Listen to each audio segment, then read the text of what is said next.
শুটকি লাভারদের জন্য আজকে খুবই দারুণ আর মজার একটা রেসিপি দেখাবো। রেসিপিটি হলো চুরি শুটকি ভুনা।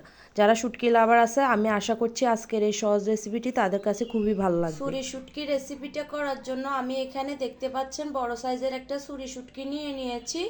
এখন আমি শুটকিটাকে সাইজ করে কেটে নিব। শুটকিটাকে এখন আমি সাইজ করে কেটে নিয়েছি। আমি 1 ইঞ্চির মতো সাইজ করে এটাকে কেটে নিয়েছি। আপনারা আপনাদের পছন্দ মতো কেটে নেবেন। এখন আমি শুটকিটাকে তেলে গরম পানিতে ভিজিয়ে নিব। শুটকিটাকে তেলে নেওয়ার জন্য এখানে আমি একটা কড়াই বসিয়ে দিয়েছি। এখন কড়াইয়ের মধ্যে শুটকিগুলো দিয়ে দিচ্ছি। দিয়ে এগুলোকে খুব ভালোভাবে নেড়ে চেড়ে নিব। নেড়ে চেড়ে আমি 2 মিনিটের জন্য এগুলোকে ভেজে নিব।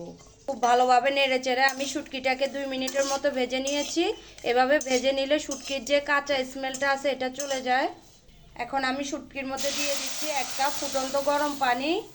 পানিটা দেওয়ার পরে শুটকি থেকে আমি বলক তুলে শুটকিটাকে 5 মিনিটের জন্য গরম পানির সাথে সিদ্ধ করে নিয়েছি। এতে করে শুটকির যে বালু থাকে বা ময়লা থাকে এটা পরিষ্কার হয়ে যাবে আর শুটকিটা অনেকটা সফট হয়ে যাবে। এখন আমি শুটকিটাকে ছেঁকে ঠান্ডা পানি দিয়ে বেশ কয়েকবার ধুয়ে নিব। শুটকিটাকে এখন আমি খুব ভালোভাবে ধুয়ে পরিষ্কার করে নিয়েছি। এখন আমি এটাকে রান্না করতে চলে যাচ্ছি। শুটকিটা ভুনা করার জন্য এখন আমি চুলায় একটা কড়াই বসিয়ে দিয়েছি। কড়াইটা গরম হয়ে যাওয়ার পর এখন এর মধ্যে দিয়ে দিচ্ছি 1/2 কাপ সয়াবিন তেল। তেলটা ভালোভাবে গরম হয়ে যাওয়ার পর এখন আমি এর মধ্যে দিয়ে দিচ্ছি 2 টেবিল চামচ রসুন কুচি।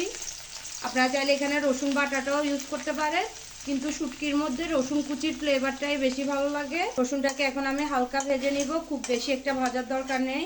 রসুনটা হালকা ভেজে নেওয়ার পর এখন আমি এর মধ্যে 1/2 কাপ পেঁয়াজ কুচি দিয়ে দিচ্ছি আর দিচ্ছি 2টা কাঁচামরিচ ফালি। এখন রসুন পেঁয়াজ আর কাঁচামরিচটাকে আমি হালকা লালচে করে ভেজে নিচ্ছি। পেঁয়াজটা আমার লালচে বাদামি করে ভেজে নেওয়া হয়ে গিয়েছে। এখন আমি এর মধ্যে গুঁড়া মশলা অ্যাড করে দিব। গুঁড়া মশলার মধ্যে এখানে আমি 1 চা চামচ হলুদের গুঁড়া, 1 চা চামচ লাল মরিচের গুঁড়া আর 1 চা চামচ ধনিয়ার গুঁড়া নিয়েছি। এখন আমি মশলাগুলো পেঁয়াজের মধ্যে দিয়ে দিচ্ছি। দিচ্ছি স্বাদ মতো লবণ। লবণটা দেওয়ার পরে এখন আমি গুঁড়া মশলাগুলোকে পেঁয়াজের সাথে মিশিয়ে নিচ্ছি।